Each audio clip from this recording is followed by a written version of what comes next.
Épaphras. Le connaissez-vous, Épaphras? C'est votre frère dans le Seigneur Jésus-Christ. Épaphras était aussi un évangéliste, un missionnaire, un pasteur. Il avait fondé au moins 3 églises. Épaphras, nous apprenons son histoire dans l'Épître aux Colossiens. En fait, Épaphras lui-même était originaire de la ville de Colosse. Il s'est converti grâce au ministère de l'apôtre Paul. Cela s'est passé à Éphèse. On suppose qu'Épaphras a quitté Colosse pour aller à Éphèse pour un voyage d'affaires, voyage de plaisir, peut-être pour les études.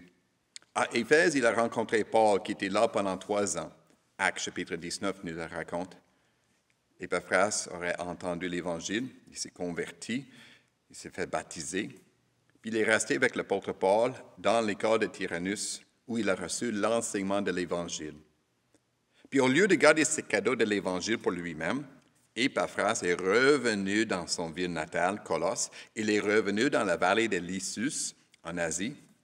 Puis là, il a annoncé l'Évangile. Il a annoncé l'Évangile. Tout le monde a vu qu'Épaphras avait tellement changé. Puis il a annoncé l'Évangile de Jésus-Christ. Plusieurs se sont convertis. Épaphras, il a fondé une église à Colosse. Et bien ensuite, un peu plus loin, dans la ville d'Hiérapolis. Et finalement, dans la ville de Laodicée.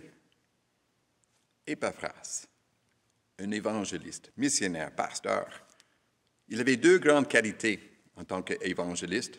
D'abord, comme nous lisons au chapitre 1 de Colossiens, le verset 7, il enseignait fidèlement la vérité de l'évangile de Jésus-Christ.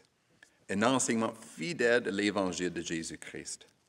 La deuxième qualité, deuxième force, comme nous lisons au chapitre 4, le verset 12, il était un homme de prière. L'apôtre Paul lui rend ce témoignage. Épaphras ne cesse de combattre pour vous, les croyants, dans ses prières.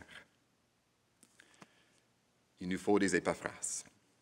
Que le Saint-Esprit nous donne à l'Église, aussi au Québec, qui nous donne des Épaphras, qui enseignent fidèlement l'Évangile de la vérité, l'Évangile de Jésus-Christ, et des hommes qui prient pour tous les frères et sœurs en Jésus-Christ.